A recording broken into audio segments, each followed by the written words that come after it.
Hey guys, welcome back to Brandy Cherie TV. My name is Brandy, and in today's video, I have a quick patient story time for you guys. This patient was the craziest patient I've ever had. I have had crazy patients, right? But this patient takes the cake, and I mean, like, they take the cake. So let me get into the story. So, quick background: the patient admitted themselves into the hospital, drove themselves, not via ambulance, not via family member, drove themselves to the hospital for a shortness of breath due to a pre-existing condition that they had, which resulted in an artificial airway being placed. So, I believe because they drove themselves in, they thought that it would be a quick in and out type of thing, but it definitely wasn't. There were a couple bumps in the road that complicated the journey, which made the patient stay much longer than I'm sure they expected and intended to be staying in the hospital.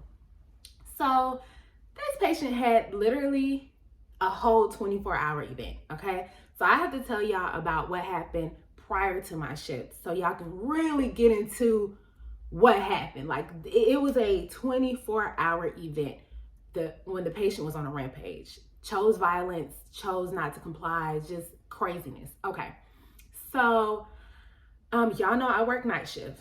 So I came in one night, we were short, what's new? Day shift stayed 4 hours over to help us. So at 11 o'clock, I had received the patient that we're gonna be talking about. And I will say quickly, the patient had started making a name for themselves in our department and in the ICU that the patient was in. So they were in an intensive care unit. They made a name for themselves as really just a touch and go patient, very moody. Sometimes they will be with it. Most of the times they're really not wanting to be bothered, not really wanting to be bothered, very touch and go, like I said. So I would be hearing about the patient and, we would say like, oh, they had a good day today. Oh, it was better than yesterday. Or oh, get in and get out today. Like, I would hear that in the department. I'm like, wow, I wonder what patient they talking about. Ain't my patient. So I'm good. But anyway, I ended up getting that patient that night. And when day shift came in at 11 to give me a report, I already knew off rip from my coworker's face that it was something that went down. I'm not really sure actually if the patient just needed to be cleaned. You know how in the ICU we give those baths with those cloth wipes to make sure, nothing gets infected, and they're checking for pressure sores and all of that good stuff. I'm not sure if it was that or if they actually urinated or, did or pooped on themselves to where they needed to be cleaned. But it was one of the two, and the patient was just not with it, not willing to comply. And of course, because they had made a name for themselves, the people in the ICU were very patient, I'm sure, and, wanting to work with them, probably gave them a little something to calm them down. Did not work. One thing about the hospital, when it comes to infection control, is really no way around it. Infection prevention is number one. I mean, we're at the hospital with a bunch of people that are sick. So, we have to make sure that infection doesn't run rampant, and that comes with cleaning people and cleaning things. So, anyway, the patient was not with it, did not want to be clean, squirming around in bed, screaming and hollering. And the patient was so upset, they closed their fist, okay? Made a fist, boom, punched the nurse in the nose, y'all. Punched the nurse in the nose. Okay, cool. Now, let's get into what I would have did really quick. I would have staggered back and fell on the floor. Oh my God, I would have fell on the floor. I would have fell on the floor. So anyway, I don't know how the nurse took the punch, but punched the nurse in the nose. The nurse, of course, went down to our emergency room. And guess what, y'all? The nurse had a stable fracture in the nose, which means, it was still straight. They weren't misaligned or whatever. But it was such a hard blow that it ricocheted to the nurse's eye socket, and it broke or fractured 2 parts of their eye socket as well. So it wasn't just a love tap. The patient punched the crap out of the nurse, made contact and everything, like really choosing violence. So my coworker is telling me this, and the first thing I think is the patient restrained? Because the patient has an airway, we have to get really close to them. So if you think you're gonna sucker punch me, while I am doing your trach care, you have another thing coming. You need to be restrained. Like, you are assaulting staff members. It's just is what it is. I think my coworker either said no or that they didn't know, which was a red flag, because how you don't know if they didn't immediately tie their hands and feet down? I don't know. I'm just all for safety. Anyway, so I'm like, okay. And then my coworker tells me, don't worry, I've done all the care, intercannula, all of that stuff. Like, the patient's normally pretty clean. So I've done all the care for the night. You shouldn't have to worry about it anymore. They do have a breathing treatment. Cool. Not really worried about the breathing treatment because I don't have to get too close to the patient for the breathing treatment. If you swing on me, I can, duck it, miss it, put the treatment in and get out. I'm not really worried about that. I was more so worried about the trach care. My coworker also told me that after that incident, the patient snatched everything off, took all the lines out, took all the leads off. So we didn't know the heart rate in the ICU. We didn't know the saturation, and they were on a significant amount of oxygen. We didn't know any of that. We were just doing spot checks, Q4 spot checks, which I'm just gonna address really quickly. Again, I'm not used to that. It's either you can have all these leads off, cool, but we're gonna monitor your heart rate and your saturation. So if we take one of those things on, and if that's the only thing you want to do, that's the only thing you can do. But we have to have two signs on you. You don't want the blood pressure cuff on, that's really the nurse's problem. I don't know, they can spot check that, I guess, depending on what medication they're on. But I'm not used to, they snatched everything off. We're doing Q4 spot checks in the ICU. Sounds like the patient needs to be on the floor, right? So anyway. So I'm like, okay, spot checks, significant amount of oxygen, cool. Kind of crazy, punch the nurse, cool. Like, cool. So I go up. It was time for me to give the patient a breathing treatment. So I go up to the ICU and I speak with the nurse just to verify we're doing spot checks on them, right? You know how much oxygen they're on, just making sure we're on the same page, because making sure that's what we're doing here. And the nurse tells me yes. So I walk past the patient room and I see the patient standing up in the bathroom, in the bathroom. So I'm like, I think I'm gonna wait until you sit down before I go in your room and try to administer a treatment. I'm gonna wait till you're nice and cozy in the bed. So I let the nurse know, hey, the patient is in the restroom. I'm gonna come back and give them the breathing treatment. I'm gonna go see my other patients. I always, one thing about me, y'all, I'm so spot on with communication. Even if they don't care, they're probably like, why are you telling me? I will come back for your patient, okay? I'll come back for them.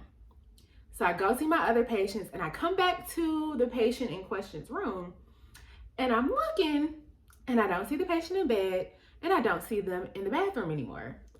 So I'm like, okay. So I gown up, I go in and turn on the lights and I'm like, where is this patient at? Surely they did not leave the ICU. Y'all wanna know where I found this patient? On the floor behind the bed. Trach yanked out, balloon up at their feet, blood everywhere, on their hands, on their gown. It looked like the patient had fell.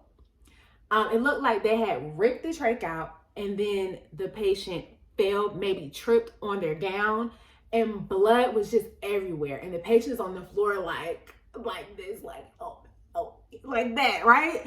So, and it's not funny, but so they're on the ground. So I'm like, oh my goodness. This is crazy. So I hit the cold blue button.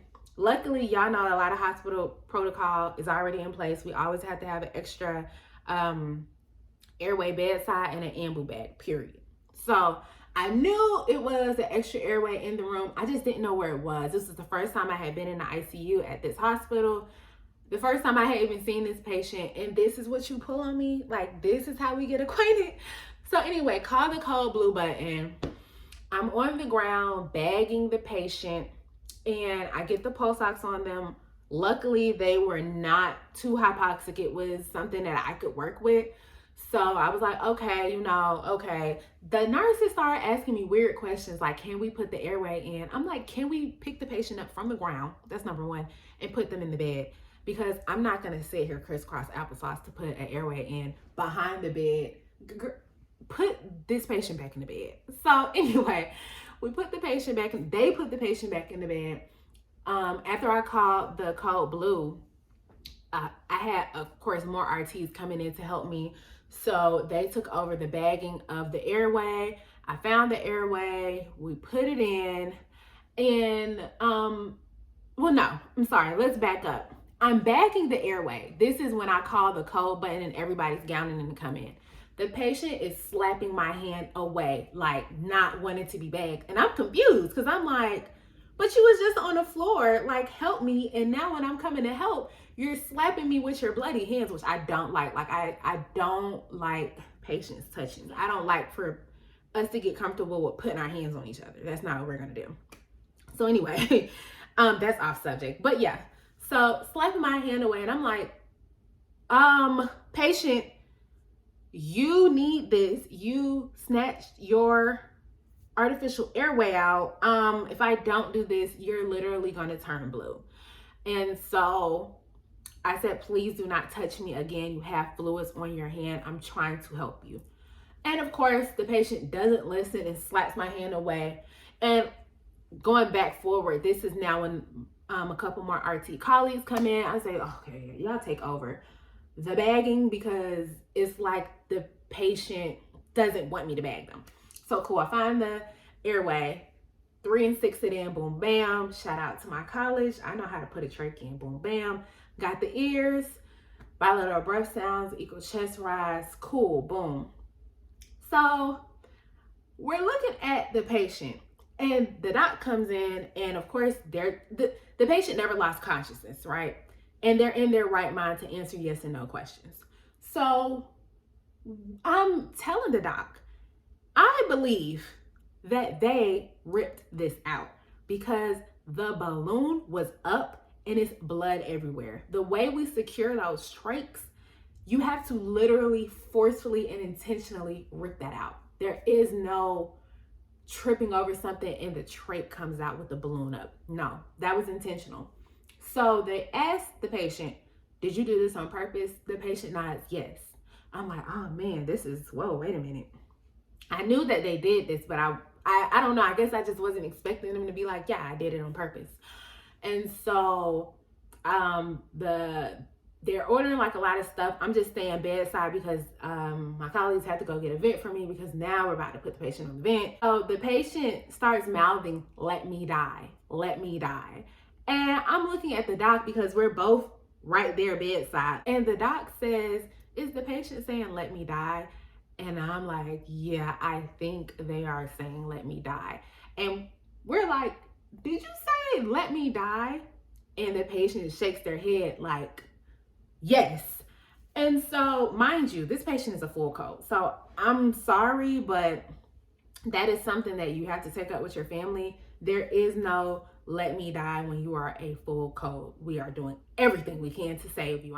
It ended up being like, trigger warning, a suicide attempt where the patient, I guess, just didn't want to be with us anymore. And they attempted to pull the trach out in hopes of, I guess, passing in the hospital.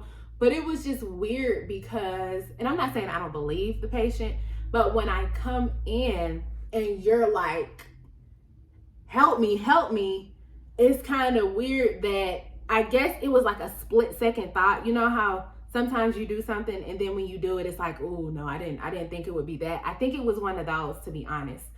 And it got really uncomfortable for the patient. And so now it was like, okay, yeah, never mind. I don't want this to be the end all be all. That's honestly what I think it was. And maybe they were battling back and forth between, do I want to leave? Do I want to stay type thing? So we ended up putting the patient on the vent. Oh no, it's not done yet. You thought the story was done? It's not done. Ended up putting the patient on the vent. And I'm thinking, we are going to heavily sedate this patient because we have to take this patient now to get CT. We don't know if you bumped your head. We don't know what happened. We have to make sure you're okay. We have to get blood work, and we really need you to be compliant, not like how you were before. We need you to be in full compliance, and we need you to be relaxed when we go and do this and not complicate it any further. I come back in at 4 o'clock for my event check. Now, mind you, I had other coworkers that would take them on transport, so they did all of that for me because I actually had a step down unit, and I had a couple of people in the ICU. So it wasn't like I'm gonna be doing all of this transport with you. No, we had somebody luckily that night to do that with that patient. So come back for my 4 o'clock event check. I'm thinking the patient is gonna be chill, cool, calm, and collected because, like I said, they never lost consciousness. And, you know, even when I did put the post-ox on the patient, they weren't that hypoxic. Like, it must have honestly just happened because they were setting pretty well, to be honest. For them to be on that significant amount of oxygen and for me to find them with the airway out, they were setting really well. So I'm thinking, you know, when we put them on the vent, that's when we're going to be knocking them out. Respiratory depression, you know, they're going to need the full support. I come in for my 4 o'clock vent checks and the patient is finally restrained, but they're in there yanking on the restraints, like yanking on the restraints. You can hear the bed like clinking, like poof, poof. Like they're trying to get out of these restraints, feet and arms, doing everything in their might. And so now I'm like, why did we vent this patient if y'all were not going to make them comfortable? It doesn't make sense. Clearly, they can breathe on their own. They never lost consciousness. I get you wanted to take them down for all of these scans and tests and stuff. But if we're going to be having the patient go buck wild on the vent, let's just take them off. Let's just take them off. I never understand having patients so uncomfortable on the vent for no reason. Like, it's no reason. So I'm looking at the nurse, and the nurse looked like they just had it, like this is just whatever. I'm like, okay, like, I think the patient needs some sedation. Just gonna leave that there, and I'm gonna go. I ended up telling day shift that came back in what happened, and they could not believe that the patient had done all of that. And during my shift and during their shift, they thought that it was over with during their shift. And I was like, girl, hold my beer. Let me tell you what happened. Let me tell you. It went down last night. I'm sorry I added an extra vent. Hopefully the patient will be weaned off. But girl, that patient was crazy. And it's crazy that we had to meet like that because after that incident, that was the first time I had the patient. And then I believe a couple of days later, they moved into the step-down unit, which I was primarily at. And we had a good rapport after that. I'm like, so what was that all about? Like, they ended up talking to the family because, of course, you know, when you say, let me die, we need to make sure that, you know, if this is their wishes, that we respect them and we get it in writing and we do all of that. They talk to the family, talk to the patient. The patient's like, nope. I'm ready. I'm still full code status, full code, all of that. So it was just like, I don't know if you just had a bad day, a really bad day or what, but we ended up having a good rapport after that. We was, hey, such and such, here to do this, that, and the third. We would, you know, chit chat at a minimum, but I never got those vibes from that patient again. I do want to say, even though we did have a kiki and haha during this video, I know I did. Bedside violence is common and it just happens. So that's not funny. I want y'all to really cover yourselves when it comes to this because like I said, when they told me that the patient had assaulted a staff member, the first thing I thought was my safety. Are they restrained? And clearly they weren't. And that's something that also the hospital needs to address because I have seen people get restrained for less. Of course, still good reasons, but when you assault somebody, actually, you're going to jail. Like you're going somewhere. Security is at the door. Like, I'm gonna just say this now, and I'm gonna try to wrap it up. Down in Georgia, we don't play that. You better not even think about getting aggressive. You better not even ball your fist up like you're going to hit a staff member. It is taken so seriously. We have police officers there. We have security there that makes their rounds all the time.